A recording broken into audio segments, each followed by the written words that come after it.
నమస్తే. మనము 'త్రిపుర రహస్యం' అనేటువంటి ఒక పుస్తకాన్ని మనం మాట్లాడుకుంటూ ఉన్నాము. ఏంటసలు ఈ 'త్రిపుర రహస్యం' అంటే ఏంటి? మనకి తెలిసిన తర్వాత ఏం చెప్పినానబ్బా దేవుడికి సంబంధించిన విషయాల్లో చెప్పిందంతా కూడా మన గురించే. అంటే మనం ఎలా తెలుసుకుంటే మనం ఎలా సంతోషంగా ఉంటాము. మనం ఇప్పుడు దేవుడు అనుకోని ఏదైనా జరగని విషయాలన్నీ జరుగుతున్నాయని బెంగపడుతూ, దుఃఖపడుతూ, గర్వపడుతూ ఇటువంటి విషయాలన్నింటిలో నుంచి మనం బయటకు వచ్చేస్తాం. ఎప్పుడైతే ఇలాంటి విషయాలన్నింటిలో నుంచి బయటకు వచ్చామో మన దగ్గర ఉన్నటువంటి ఒక వండర్ఫుల్ పరికరం ఏంటి? మన మనస్సు. ఈ మనసు కనుక మనం చెప్పినట్టు వింటే అది మనకి స్నేహితుడు. అలా కాకుండా ఏంటి, అది చెప్పినట్టు మనం వింటే అది శత్రువు. ఇప్పటి వరకు మన జీవితం ఏంటి, మనం చెప్పినట్టుగా మన మనస్సు వింటలే, మన శరీరం వినదు.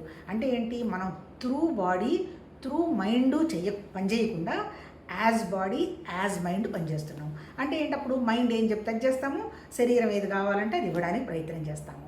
ఇప్పుడు ఈ భగవతత్వ సాధన వల్ల, ఆధ్యాత్మిక సాధన వల్ల, ఆధ్యాత్మికత అంటే ఏంటి, నేను శరీరానికి సంబంధించింది కాదు, ప్రాణానికి సంబంధించింది కాదు, మనసుకు సంబంధించింది కాదు, బుద్ధికి సంబంధించింది కాదు, నేను ఒక మైండ్, హయ్యెస్ట్ మైండ్ అంటే ఏంటి, స్పిరిట్, కాస్మిక్ స్పిరిట్ అంటారు.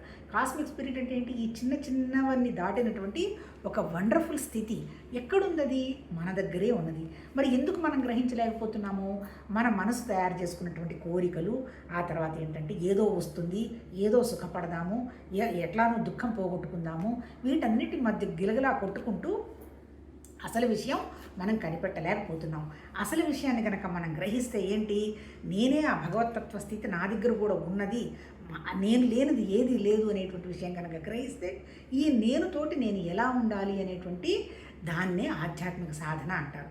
నేను అంటే ఏంటి, మళ్ళీ ఇక్కడ ఆత్మ అన్నాడు. ఆత్మ అంటే ఏంటి, జ్ఞానం అని అర్థం. ఇప్పుడు జీవాత్మ అంటాడు, సోల్ అంటుంటారు కదా. సోల్ అంటే ఏంటి, జీవాత్మ అనేటువంటి ఒక భావం.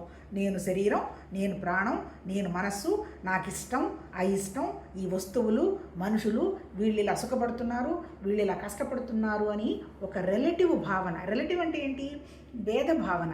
కానీ అవన్నీ కూడా నాలోనే ఉన్నాయి అనేటువంటి భావం తెలిస్తే ఇక్కడ కష్టము, సుఖము, వీళ్ళు కష్టపడుతున్నారు, వాళ్ళు కష్టపడుతున్నారు, చనిపోవటము, ఉండడము, ఇటువంటి విషయాలన్నింటిలో కూడా మనకు ఆ అవగాహన వస్తుంది. ఈ అవగాహన రావాలంటే మనం ఏం చేయాలి, నేనెవరో నేను తెలుసుకోవాలి, నా సెల్ఫ్ ఏంటో నేను తెలుసుకోవాలి, నా నేచర్ ఏంటో నేను తెలుసుకోవాలి. ఇలా తెలుసుకోవాలనే మన ఉపనిషత్తుల ఋషులు చెప్పటం జరిగింది. నిజం చెప్పాలంటే ఏ పుస్తకం తీసుకున్నా ఉపనిషత్తుల ఋషులను దాటి ఒక్క ముక్క కూడా ఎవరు రాయల. స్టిల్ ఇప్పటికీ ఈ క్షణానికి కూడా ఏం చెప్పారు ఉపనిషత్తుల ఋషులు?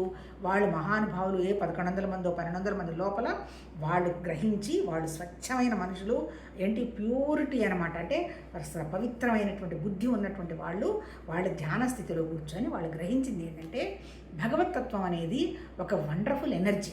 అది ఒక దానికి పేరు, నామం, గుణం ఏమీ లేదు. ఆ శక్తి అనేటువంటి ఆ జ్ఞానంలో నుంచే ఒక ఆలోచన కలిగింది, సృష్టి ఉంటే బాగుంటుంది అని. దానికి అనుగుణంగా ప్రకృతి అంతా వ్యక్తమైంది. అల్టిమేట్ ప్రకృతి అంటే ఏంటి, పంచభూతాలు, నేల, నీళ్లు, అగ్ని, వాయువు, ఆకాశం, మన బుద్ధి, మన మనసు, అహంకారం, ఆ తర్వాత కనపడుతున్నటువంటి జీవ చైతన్యం అంతా కూడా ఆ భగవతత్వంలో ఉన్నటువంటి జ్ఞానమే, ఆ శక్తే వచ్చి ప్రతి జీవిలో కూడా కూర్చోవడం జరిగింది. కాకపోతే ఏంటి, తను కూర్చున్న ఈ జీవులు చేసేటువంటి పనులతోటి తనకేమి సంబంధం లేదు. ఎందుకు? అదంతా సమిష్టి జ్ఞానం ఉంది. కాకపోతే మనం ఎలా ఉన్నాము, వ్యష్టి స్థితిలో ఉన్నాం. వ్యష్టి అంటే నాది అనేటువంటి చిన్న వ్యవహారంగా ఉన్నాం. ఇప్పుడు ఆధ్యాత్మిక సాధన ఏంటి, వ్యష్టి నుంచి సమిష్టికి వెళ్ళగలడం. మళ్ళీ సమిష్టి వ్యష్టి ఏమన్నా తేడానా? లేదు, ఒకటే. ఇప్పుడు నిజంగా చెప్పాలంటే ఒక గురువుగారు చెప్తారు ఏమని, ఫస్ట్ మీరు ఉపనిషత్తుల సారం కొద్దో గొప్ప అర్థం చేసుకొని బ్రహ్మసూత్రాలు అర్థం చేసుకుంటే భగవద్గీత అర్థం అవుతుంది అంటారు. చదివితే చాలా తేలిక ఉంటుంది. భగవద్గీత ప్రతి వాళ్ళు చదువుతుంటారు, కానీ అన్లెస్ అండ్ అంటిల్ అనుభవంలోకి లేనిదే భగవద్గీత అర్థమైనట్టు కనపడుతుంది, కానీ అర్థం కాదు. ఇప్పుడు నాకు తెలిసిన వాళ్ళు ఉన్నారు, 200 సంవత్సరాల నుంచి 200 సార్లు ఆ పుస్తకాలను చదువుతూనే ఉన్నారు, కానీ లోపలికి విషయం తెలియదు. ఎందుకు తెలియదు? అసలు ఆత్మ అనేటువంటి వ్యవహారం మనకు అవగాహన లేదనుకో. భగవద్గీతలో ఏం చెప్తాడు, ఆత్మకు చావు లేదు, పుట్టుక లేదు, అది రాదు పోదు, దానికి మరణం లేదు అంటాడు. అసలు ఆత్మ అంటే ఏంటి తెలియకపోతే ఎక్కడ ఎందుకు పుట్టదు, ఎందుకు పెరగదు అనేటువంటి విషయం మనకు అవగాహనకు వస్తుంది. అంటే దానికి సంబంధించింది, నాకు చావు లేదు, పుట్టుక లేదు అన్నారు కదా, ఎలా మరి నేను ఈ చావు పుట్టుకల్ని దాటాలి, ఈ కనపడుతున్నదంతా తాత్కాలికం కదా, ఇందులో నుంచి నేను ఎలా బయటపడాలంటే నాకు ఆ చావు పుట్టుకలు లేనటువంటి ఆ జ్ఞానం, ఆ స్థితి నాకు కలగాలి అంటే కొద్ది గొప్ప మనం ప్రయత్నం చేయాలిగా. ప్రయత్నం చేయకుండా ఊరికే చదివాము, అనుభవం లేనిది ఏదైనా సరే మనం మర్చిపోతాం. అనుభవంలో కనుక ఉంటే తప్ప మనం మర్చిపోవటం అనేది జరగదు. అందుకని ఏం చెప్తారు ఋషులు, మన అనుభవాల్లో మనం నేర్చుకోవాలి. అంతకంటే ఆధ్యాత్మిక సాధన ఏం లేదు. ఒక విషయం నన్ను ఇబ్బంది పెడుతోంది, మొదటిసారి ఇబ్బంది అయింది, రెండోసారి ఇబ్బంది అయింది, కనీసం మూడోసారి అయినా ఎందుకు ఎవరు ఇబ్బంది పెడుతున్నారు అనేటువంటి అవగాహన నాకు వచ్చినప్పుడు ఎక్కడ జరుగుతుంది ఈ లోపం, నా దగ్గర ఉన్నదా లోపం, అవతల దగ్గర ఉన్నదా? ఒకవేళ అవతల దగ్గరే ఉంటే పాపం వాళ్ళ సమస్య ఏందో, నా దగ్గరే ఉంది, నేను మార్చుకోవాలి. అల్టిమేట్ ఏంటి, నేను ఇబ్బంది పడకుండా ఉండాలి. మళ్ళీ ఇబ్బంది పడేది ఎక్కడ? మనస్సు చేస్తున్నటువంటి ఆలోచనలే, మనస్సు చూస్తున్నటువంటి వస్తువులే, అలా ఇబ్బంది పడాలి. ఇప్పుడు ఏంటి, మనకు అసలు ఉపనిషత్తుల సారం కొంచెం గ్రహిస్తే అందులో ఏం చెప్పాడు ఉపనిషత్తులు, దాని నిరాకారమైంది అని, ఎలా సృష్టి వ్యక్తమైందని చెప్తూ ఏం ప్రిన్సిపల్ పెట్టుకున్నారు వాళ్ళు మన ఋషులు, ఇది కాదు అని అదేంటో చెప్పారు వాళ్ళు. అంటే అది అదేంటో అనేది ముందు మనకు అర్థం కావాలిగా. అదేంటో మనకు అర్థం కావాలంటే ఏది కాదు అనేటువంటి విషయం తెలియాలిగా. అంటే 99 కానివేనని వాళ్ళు చెప్పారు. ఈ చెప్పిన తర్వాత మనలో ఉన్నటువంటి జీవ చైతన్యం ఎవరిది? భగవతత్వమైనటువంటి జ్ఞానానిదే. అందుకని ఇప్పుడు మనకి భగవద్గీత అర్థం, ఇప్పుడు ఉపనిషత్తుల సారం అనేది ప్రిన్సిపల్ అంటే సిద్ధాంతం. ఈ సిద్ధాంతాన్ని మనం కొద్దో గొప్ప మననం చేసి, శ్రవణం చేసి దాని విషయాన్ని మనం గ్రహించాలి. చెప్పిన తర్వాత ఏంటి, కంప్లీట్గా మనకు సిద్ధాంతం అర్థమైంది, మననం చేసుకున్నాం. దాన్ని మనం మళ్ళీ ఏం చేసుకోవాలి, అనుభవానికి తీసుకురావాలి. ఎప్పుడైతే అనుభవానికి తీసుకొస్తామో అప్పుడు మనకి ఉపనిషత్తుల ఋషులు చెప్పినటువంటి భగవద్గీత మనకి 100% అర్థమైపోతుంది. మనం ఇప్పుడు మాట్లాడుకుంటున్న పుస్తకం ఏంటి, మళ్ళీ దీన్ని త్రిపుర రహస్యం అన్నారు. ఈ త్రిపుర రహస్యం ఏంటి, ఇంకా భగవద్గీత కంటే కూడా తేలికగా, ఇంకా మనకు అసలు ప్రాక్టీస్లో ఉన్న వాళ్ళకి 100% ఈ పుస్తకం అర్థమవుతుంది. ఏ ప్రాక్టీసు? నన్ను నేను తెలుసుకోవాలని ఎవరైతే మొదలుపెట్టి ఉంటారో వాళ్ళకి మాత్రం చాలా తేలికగా అర్థమవుతుంది. మొదలు పెట్టలేదనుకో, ఇప్పుడు ఈ పుస్తకంలో ఫస్ట్ హేమచూడుడికి మన హేమలేఖ ఒక కథ చెప్తుంది. ఏంటి, మనం ఇప్పుడు మాట్లాడుకుంటున్నది 9వది, ఎట్లా హేమచూడు విషయాన్ని గ్రహించాడు, సత్యాన్ని గ్రహించాడు అనే టాపిక్ మనం మాట్లాడుతున్నాం. ఇంతకుముందు ఏంటి, హేమచూడు వెళ్ళాడు. ఇప్పుడు పుస్తకంలో ఏంటి, దత్తాత్రేయుడికి పరశురాముడికి సంవాదం పెట్టాడు.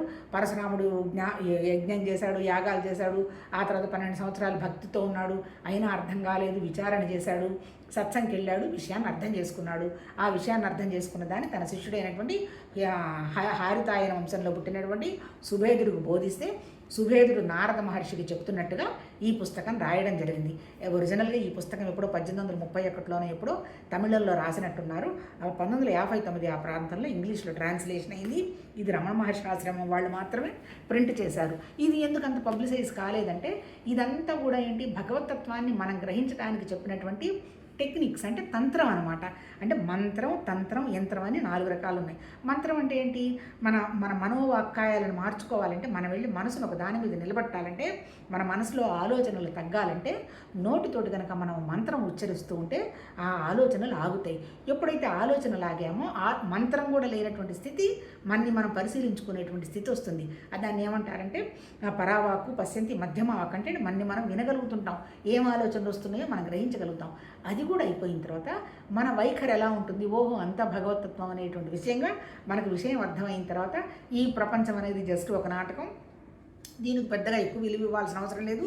ఒకవేళ అవసరమై విలువ ఇవ్వాల్సి వస్తే ఈ పని జరుపుకుంటూ పోతుంది కాబట్టి అదిట్లా ఇదిట్లా వాళ్ళిట్లా వీళ్ళిట్లా అనేటువంటి విషయాల్లో నుంచి బయటపడి మన వైఖరి మారిపోతుంది. అప్పుడు మన స్థితి ఏంటి, మనం ఎలా కనుక్కోవాలనేటువంటి ఇన్వెస్టిగేషన్లో ఉంటాము, రీసెర్చ్లో ఉంటాము, డిస్కవరీలో ఉంటాం అన్నమాట.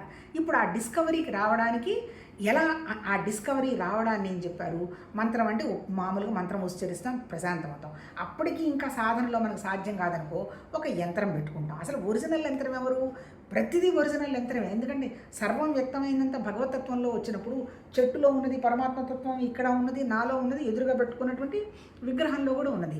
ఆ విగ్రహానికో మంత్రానికో మనం ఒక మంత్రం తీసుకొని పూజ చేస్తూ ఉంటే ఆ పూజలో ఉన్నటువంటి శక్తి, ఆ భగవతత్వం అయినటువంటి నిరాకారమైన శక్తి మనలో వచ్చి చేరుతూ ఉంటుంది. అది యంత్రం. అది సూర్యుని పూజించినా, లేకపోతే మనం ఏదైనా ఎదురుగా పెట్టుకొని పూజించినా.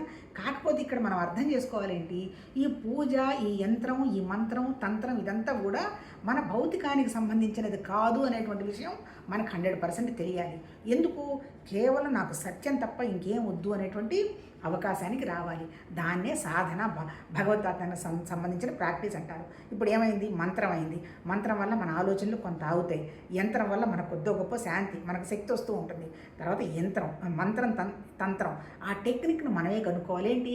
భగవతత్వం అనేది ఎక్కడ ఏమీ లేదు అనేటువంటి విషయం మనకు కొంచెం అహంకారం తగ్గి మనం కొంచెం ప్రాక్టీస్ చేసిన తర్వాత తెలుస్తుంది. ఇప్పుడు మనం చేయాల్సింది ఏంటి? మనం ఆ భగవతత్వం మనలోనే ఉందనేటువంటి అనుభవాన్ని మనకు తెచ్చుకోవాలంటే మనం కొన్ని టెక్నిక్స్ వాడుకోవాలి. ఏంటి టెక్నిక్స్? మళ్ళీ ఎక్కడ ఈ టెక్నిక్స్? మన మనసు మీద మనం చేసే పనే టెక్నిక్స్, అంతకంటే ఏమి లేదు. ఆధ్యాత్మిక సాధన అంటే మన మనసులో ఉన్నటువంటి ఆలోచనలన్నీ బ్యాలెన్స్ చేసి తీసేసి మనసులో ఏ ఆలోచన కనుక లేని స్థితి కనుక ఉంటే అదే ఆత్మ. ఆత్మ అంటే జ్ఞానం. ఇప్పుడేంటి? మనం ఆ జ్ఞానస్థితి తెలుస్తోంది, కానీ మన మనసు పనిచేస్తున్నప్పుడు నా గురించి నాకు తెలుసుకునేటువంటి శక్తి లేదు. భగవతత్వ సాధన అంటే మనసులో ఉన్నటువంటి ఆలోచనలన్నీ పోగొట్టుకొని మనసుకి ఏ ఆలోచన లేని ఒక నిశ్చలత్వం కనుక వస్తే అదే ప్యూర్ కాన్షియస్నెస్, అదే సూపర్ కాన్షియస్నెస్, అదే హయ్యర్ కాన్షియస్నెస్, అదే చైతన్యం, అదే జ్ఞానం, అదేనని చెప్పి ఈ పుస్తకంలో కూడా త్రిపుర రహస్యంలో కూడా చెప్పడం జరిగింది. సో ఇప్పుడు ఇక్కడ ఏంటి? ఇప్పుడు ఈ సుభేదనుడు మన నారదుడికి బోధించాడు. ఈ బోధించిన దాంట్లో ఏంటి? ఈ మనసు ఇప్పుడు ఏం చెప్తాడు ఇందులో? మనం ఏం చేయాలి? ఎంత కర్మ ఎంత చేసినా, భక్తిలో ఎంత ఉన్నా, ఆ తర్వాత ఎంత మనం యోగం చేసినా, ఎంత మనం జ్ఞానస్థితిలో ఉన్నా, అన్లెస్ అండ్ అంటే మనమేంటి అని మనం విచారణ చేసుకోకుండా విషయం మనకు అర్థం కాదు అన్నాడు. చివరికి ఏంటి? ఈ విచారణ కూడా ఆగిపోవాలి. ఇంకెందుకు? మనసు నేను ఇబ్బంది పెడుతున్నప్పుడు దాని మీద విచారణ చేస్తావు. ఇక నీకు మనసుకు ఇబ్బందే లేదు, అవసరమే లేదు, ఇంకా విచారణ కూడా ఆగిపోతుంది. దాన్నే ఏమన్నాడు? స్థితి అన్నారు. స్థితి గతి. ఈ స్థితి గతి ఏంటి? స్థితి అనేది కదలదు, ఈ గతి అనేది కదులుతూ ఉన్నది.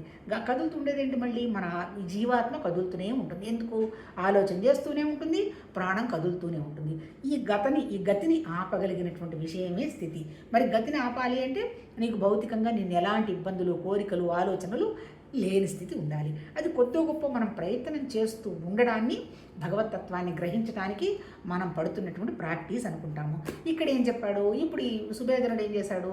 మళ్ళీ ఇక్కడ కొన్ని పాత్రలు సృష్టించి మనకి ఇంకా తేలిగ్గా అర్థం కావడానికి ఆ మహానుభావుడు ఈ పుస్తకం రాశాడు. ఏంటి ఇక్కడ? హేమచూడు అనేటువంటి వండర్ఫుల్ రాజు ఒక అప్సరా డాటర్ని పెళ్లి చేసుకొని వస్తాడు. ఆమె పేరు హేమలేఖ. ఆమె ఆల్రెడీ జ్ఞాని. అంటే ఏంటి? ఈ త్రిపురని దాటిన ఆవిడ. త్రిపుర రహస్యం అంటే ఏంటి? మన దగ్గర ఉన్నటువంటి 3 స్థితులు దాటినటువంటి నిరాకారమైన శక్తి. మన 3 స్థితులు ఏంటి?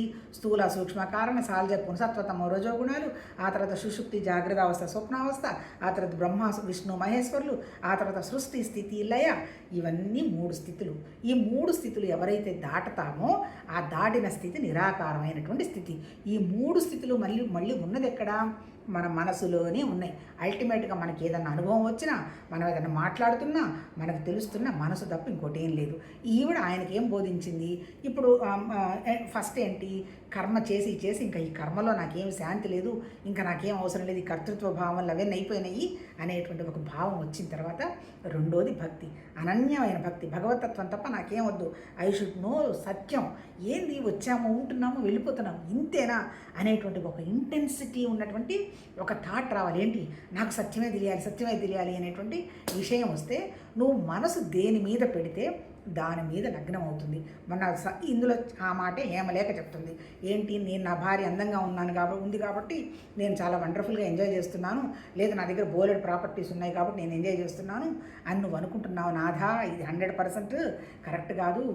ఏమీ అందం లేకపోయినా ఆమె చాలా అందంగా ఉందని ఈయన ఊహించుకుంటూ, ఎందుకు ఊహించుకుంటాడు?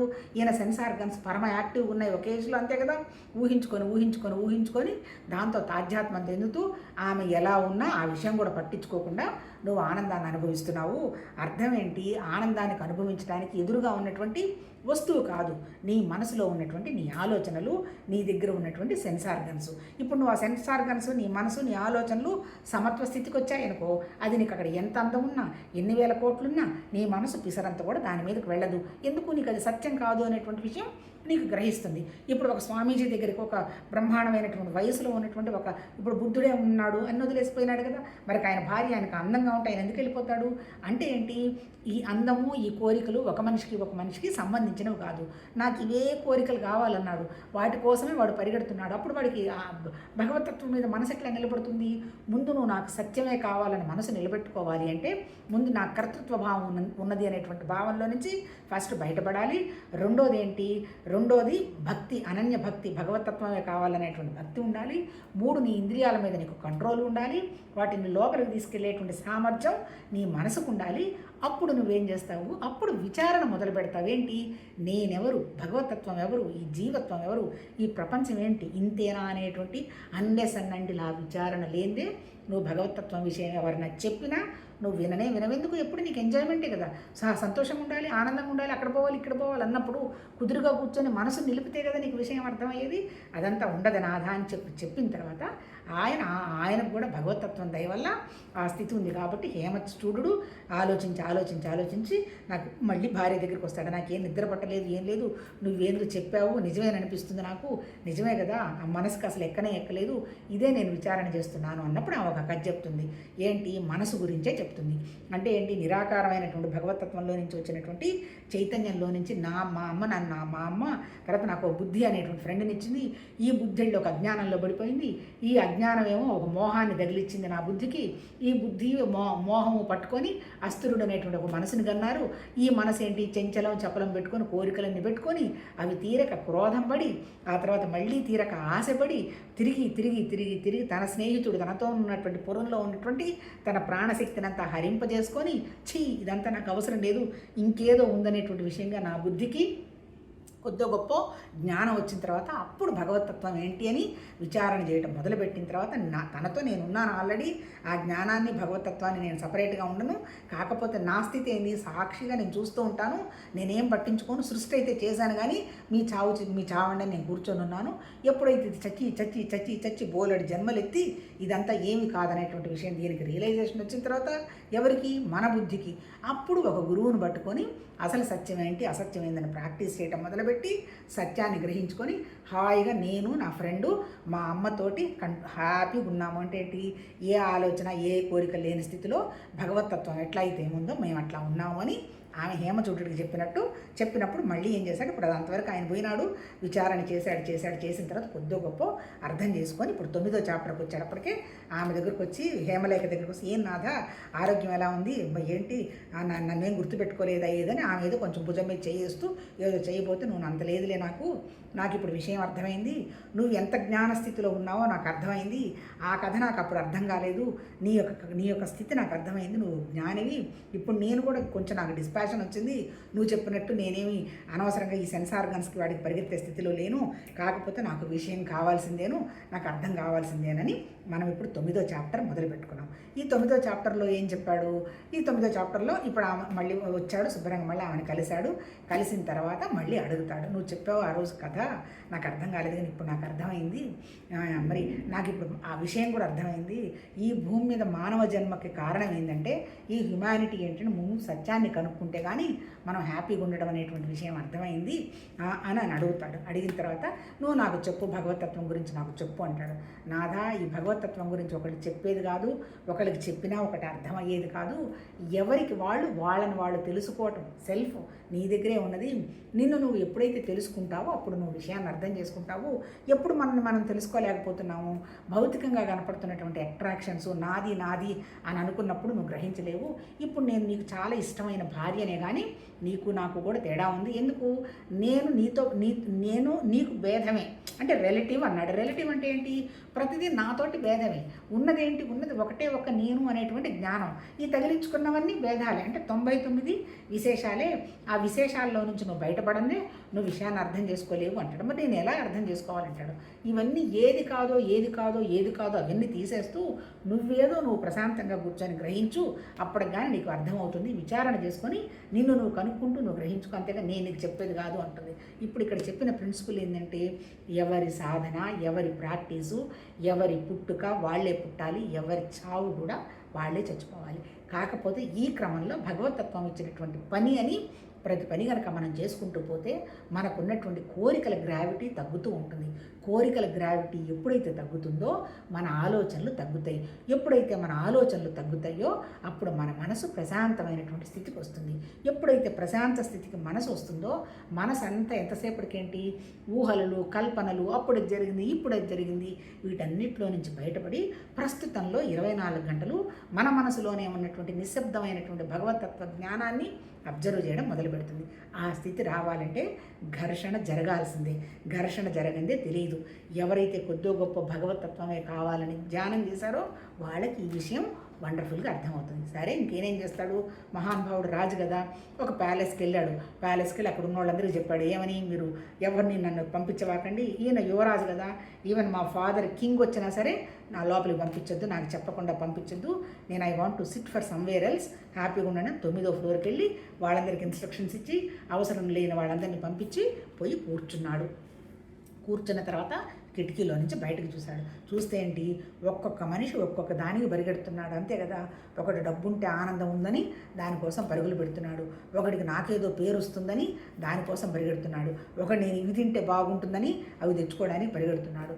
ఎక్కడ పట్టినా ఎవ్వరూ కూడా నేనేంటి, ఎందుకోసం పరిగెడుతున్నాను, ఇప్పుడు ఇంత దూరం తెచ్చుకుంటాను, ఇదేమన్నా పర్మనెంట్ ఉంటుందా, ఈ డబ్బు పర్మనెంట్ ఉంటుందా, ఈ బంధువులు పర్మనెంట్ ఉంటారా, ఇవన్నీ ఉంటాయా అనేటువంటి ఆలోచనగా ఒక్కళ్ళు కూడా చేయటం లేదు అనేటువంటి అవగాహన ఆయనకు అర్థం. యాజ్ ఇఫ్ ఈయన చేసినట్టు, ఈయన ఇప్పుడు చేయడానికి వచ్చాడుగా, ఈయన అంతకుముందు చేయలేదు కదా, అందుకని మొత్తం ఇదంతా ఉంది, అందుకని నా గురించి నేను ఇప్పుడు తెలుసుకోవాలి అని పొయ్యి కూర్చొని కళ్ళు మూసుకొని ఇక తనలో ఉన్నటువంటి ఏది కాదని మొదలు పెడతాడు. ఏంటి, నేను తయారు చేసుకున్నటువంటి ఈ శరీరం భగవతత్వమా కాదు, నాకు దానికి తేడా కనిపిస్తుంది.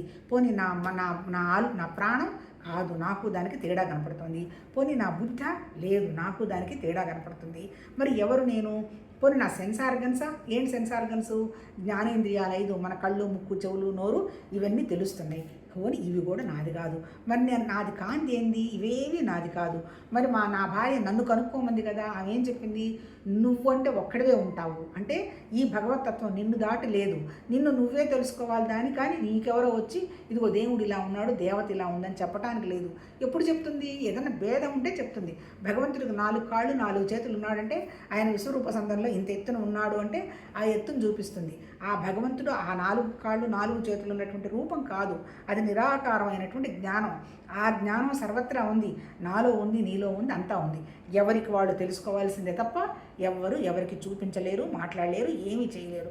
గురువు కూడా పరోక్షంగా చెప్తాడు, ఇలా ఉంటే నువ్వు ఇలా ఉంటావమ్మా అంటాడు. అంతే తప్ప ప్రత్యక్ష జ్ఞానం ఎవరికి వాళ్ళే గ్రహించుకోవాలని చెప్పింది కదా అని మొదలుపెట్టి ఆయన విచారంలో ఉంటే కాసేపు ధ్యానం తర్వాత అంత చీకటైనటువంటి ఒక భావం కలిగింది. మనకి ధ్యానంలో మొదలుపెట్టిన వాళ్ళందరికీ వివరం తెలుస్తుంది, చాలా చాలా అనుభవాలు వస్తాయి. అవన్నీ కూడా మనసుకు సంబంధించిన అనుభవాలే. ఏమి అనుభవాలు లేని స్థితే వండర్ఫుల్ స్థితి. అంటే ఏ ఆలోచన రాకూడదు. కూర్చున్నాడు, కూర్చో చీకటిగా అనిపించింది. ఏంటో ఇదేనేమో భగవతత్వం అనుకున్నాడు. మళ్ళీ కాసేపటికి అయ్యేటప్పటికి కాంతిగా తెలిసింది. అంటే కళ్ళు మూసుకొని మనం అబ్జర్వ్ చేస్తుంటే ఎవరైతే ధ్యానం చేస్తారో వాళ్ళకి కొద్దో గొప్ప అందరికీ అనుభవాలు ఉంటాయి. మళ్ళీ కాంతిగా కనపడింది. మళ్ళీ బయటకు వచ్చి ఇదేది కాదు ఇంకేదో ఉందేమోనని మళ్ళీ కళ్ళు మూసుకుంటే నిద్రపోయినట్టు అయిపోతుంది. నిద్రనే చాలామంది యోగ నిద్ర అంటుంటారు. యోగ నిద్ర అంటే తెలియకుండా ఉండేది ఏది భగవతత్వం కాదు, మారేది ఏది భగవతత్వం కాదు. మారకుండా ఏది ఉంటుందో అది భగవతత్వం. మన కళ మారిపోతుంది, మనకు వచ్చిన కాంతి మారిపోతుంది, చీకటి మారిపోతుంది. ఈ కళలో ఆయనకి ఏవేవో దర్శించినట్టుగా కళలు వచ్చాయి. మళ్ళీ నిద్ర లేచిన తర్వాత, మళ్ళీ నిద్ర లాంటి స్థితి వచ్చిన తర్వాత ఇవన్నీ కూడా కళలే కదా, మనసుకు సంబంధించిందే కదా, ఇది కూడా దైవత్వం కాదేమో అని మళ్ళీ అనుకున్నాడు. మళ్ళీ కూర్చొని మళ్ళీ విచారణ చేయటం మొదలుపెట్టాడు. అయినా సరే ఏమి పెద్దగా విషయం అందల. నేను లాభం లేదని వెంటనే వాడెవడు సైనికుని పిలిచి ముందు పోయి హేమలేఖని పిలిచి, అంటే రాజులు కదా ఒకచోట ఎవరి అంతఃపురంలో వాళ్ళు ఉంటారనుకుంటా, పోయి ఆమెను పిలుచుకురండి, ఆమెను అడగందే కాదంటే ఆయన పోయి చెప్పిన విరక్షణం ఆమె వచ్చి ఈయన ముందు దిగింది. అంటే అర్థం ఏంటి, ఈయనకు ఆలోచన వచ్చి విచారణ వచ్చినప్పుడు ఎవరైనా మీరు అబ్జర్వ్ చేయండి, అబ్బా భగవతత్వం మనలోనే ఉంది. మనకి ఏది కావాలని మనం అనుకుంటామో దానికి సంబంధించింది మనం కొంత ప్రయత్నంతోటి అది మనకు వచ్చేస్తుంది. కానీ భౌతికంగా నువ్వు ఎంత ప్రయత్నం చేసినా అది టెంపరీ అనేటువంటి విషయాన్ని గ్రహించటమే జ్ఞానం. కాకపోతే మరి ఈ పనులన్నీ ఆపాలా అక్కర్లా. అంటే భగవతత్వం పని జరుగుతుంది అని కనుక మనం అనుకుంటే ఎఫర్ట్లెస్గా, స్పాంటేనియస్గా, ఆటోమేటిక్గా ఏ పనైనా జరిగిపోతుంది. ఎందుకు? అది మనకి కావాలి అంటే అది మనకు అందదు. ఏదో ప్రయత్నం చేయాల్సి వస్తుంది. నాకేమీ అవసరం లేదని భౌతికంగా మీరు అని కూర్చొని నాకు భగవతత్వం ఒకటే కావాలి అనుకుంటే 100% మీరు ఎవరినన్నా అడగండి. సిద్ధులు అంటారు కదా, మళ్ళీ వాటి మీద కూడా పట్టుకొని ఉండకూడదు. సిద్ధులు వస్తే మళ్ళీ వెనక్కి వెళ్ళిపోవడం అవుతుంది. సిద్ధులు కావాల్సింది మనసులో ఉన్నటువంటి ఆలోచనలన్నీ ఆగిపోయి నేనే భగవతత్వం అనేటువంటి విషయాన్ని మనం 24 గంటలు అనుభవంలోకి తెచ్చుకోవాలి. అనుభవం అంటే మళ్ళీ ఏదో ఎక్కడో వస్తుంది, దండలు పడతా ఏం కాదు. నిశ్చలంగా నిశ్శబ్దంగా ఉండే స్థితే, అంతకంటే ఏమీ లేదు. పిలుచుకరండి ఆమెను అనడంతో ఆమె వచ్చింది. ఆమెతో జరిగిన సంభాషణ రేపు మాట్లాడుకుందాం. ఏం లేదబ్బా, భగవతత్వమే కావాలని అనుకున్న వాళ్ళకి మాత్రమే విషయం చాలా తేలికగా అర్థమవుతుంది. అంటే మిగిలిన వాళ్ళకి కాదా అని కాదు. అంటే అల్టిమేట్ ఏంటి, మనలో మనమే ఆ విషయం తెలుసుకోవాలి. ఏ సమస్య వచ్చినా తాత్కాలికం, ఏ బాధ వచ్చినా తాత్కాలికం, మళ్ళీ ఏ సంతోషం ఆనందం వచ్చినా కూడా తాత్కాలికమే. అంతే కదా. ఎప్పుడో నాకు ఇంటర్మీడియట్లో స్కూల్ స్టేట్ ఫస్ట్ వచ్చాను, అదేమన్నా నాకు ఇప్పుడు గుర్తుందా? వాడు ఇంటర్మీడియట్ అయిపోయి మంచి కాలేజీలో బీటెక్లో సీట్ రాకపోతే ఈ స్టేట్ ఫస్ట్ వదిలిపోయింది. అంటే ఏంటి, జీవితం మొత్తం మనం మనకున్నటువంటి స్కిల్ని మనం డెవలప్ చేసుకుంటూ ఉండడమే. నిన్నేదో సుందర పిచ్చే కూడా ఏదో చెప్తున్నాడు, అంతే కదా. మీకు సంవత్సరానికి 4 కోట్లు ఇస్తున్నావు అంటే ఊరికి నేను ఎందుకు ఇస్తారు? ఇదంతా ఒక పెట్టుబడి. వాడికి 4 కోట్లకి ఇంకో 4 కోట్లకి మనం లాభం చేకూర్చగలిగినప్పుడే మనకి ఇస్తాడు. చెయ్యాల్సిందే. అంటే స్పాంటేనియస్గా జరిగితే పర్వాలా, దానికి మన జీవితాన్ని పణంగా పెట్టాల్సిన అవసరం లేదు. ఎన్ని కావాలి మనిషికి? చిన్న కోరికలు తీరితే చాలు. చిన్న కోరికలు అంటే ఎట్లా తీరుతాయి? నువ్వు అంత పెద్ద కోరికైనా మనకు సంతృప్తి లేదు, సంతోషం లేదు. అంటే మనకి మనం సంతృప్తి పట్టడం, మనకు సంతోషంగా ఉండడం, మనం ఆనందంగా ఉన్నప్పుడు ఆనందం ఏంటో, సంతోషం ఏంటో, తృప్తి ఏంటో ఎవరికి వాళ్ళే తెలుస్తుంది. నువ్వు సంతోషం కోసం పరిగెత్తుతున్నంత కాలం ఆ సంతోషం పోస్ట్ పోన్ చేస్తూనే ఉన్నాం. రేపు నాకు ఎక్కడికి పోతే సంతోషం వస్తుంది? ఏమి రాదు. మళ్ళీ అక్కడి నుంచి ఇంకో చోటకు పోతే వస్తుంది. ఇదంతా పోస్ట్ పోన్మెంటు. ఇప్పుడు ఎక్కడ సంతోషం లేదు. ఇప్పుడు నువ్వు హ్యాపీగా ఉంటే నువ్వు ఉన్నట్టే. ఇప్పుడు నువ్వు అనుభవంతో ఉంటే నువ్వు ఉన్నట్టే. ఇప్పుడు నీ మనసు ప్రశాంతంగా అంటే ఉన్నట్టే. అదే విషయాన్ని భగవద్గీత ఈ పుస్తకంలో కూడా చెప్పబోతాడంటే ఏంటి, నేను దాటి ఇంకోటి ఏమీ లేదు. నేను సంతోషంగా ఉంటే నాకు సంతోషం కనపడుతుంది, శాంతి ఉంటే శాంతి కనపడుతుంది, ఆనందం ఉంటే ఆనందం కనపడుతుంది. ఆనందం, సంతోషం అన్నీ ఎవరు? నేనే అనేటువంటి జ్ఞానాన్ని గ్రహించడమే. మరి భౌతికంగా ఇన్నున్నాయి కదా, నువ్వు ప్రిఫరెన్స్ ఇస్తే గొప్పగా కనపడుతుంది, ఏం ప్రిఫరెన్స్ ఇవ్వకపోతే ఏం కనపడదు. కాకపోతే నీకు ఎదురుగా ఏది వచ్చినా 100% సంతోషంతో ఇది భగవతత్వం అని కనుక ఉన్నావు అంటే తింటున్నాము ప్రతి బయట ఆనందమే. ఏదన్నా తిను, నీకు అందుబాటులో ఉన్నది ఏది తిన్నా ఆనందమే. నాకు అదేదో రాలేదు అంటే నీ అందుబాటులో ఉన్నది నీకు చిరాకు వచ్చేస్తుంది. అందుకని ప్రతి సెకను భగవతత్వంలో ఉండడం అంటే అర్థం ఏంటంటే మన మనసు మీద వచ్చేటువంటి ఆలోచనలను మనం గ్రహించి ఆ ఆలోచనకి పిసరంత కూడా విలువ ఇవ్వకపోతే ఆ మనసులో ఆలోచన ఎగిరిపోతుంది. అది జ్ఞానం, అంతకంటే ఇంకేం లేదు. ఎప్పుడైతే మనసుకి ఆలోచన లేదో ఆ భగవతత్వం నా దగ్గరే ఉంది, నేనేను సర్వత్రా ఉందనేటువంటి విషయం మనకు అవగాహన వస్తుంది. అందుకని నిన్ను నువ్వు తెలుసుకో అంటే ఏం లేదు. నీ ఆలోచనలను అబ్జర్వ్ చేసి ఆలోచన లేని స్థితికి మనం వెళ్ళడమే. రేపు ఆమె ఈయనకు వచ్చినటువంటి ఎక్స్పీరియన్సెస్ అన్నీ ఆమెకు చెప్తాడు. ఈ ఎక్స్పీరియన్సెస్ గురించి ఆమె ఏం రేపు చెప్తుందో రేపు తెలుసుకుందాం. నమస్తే.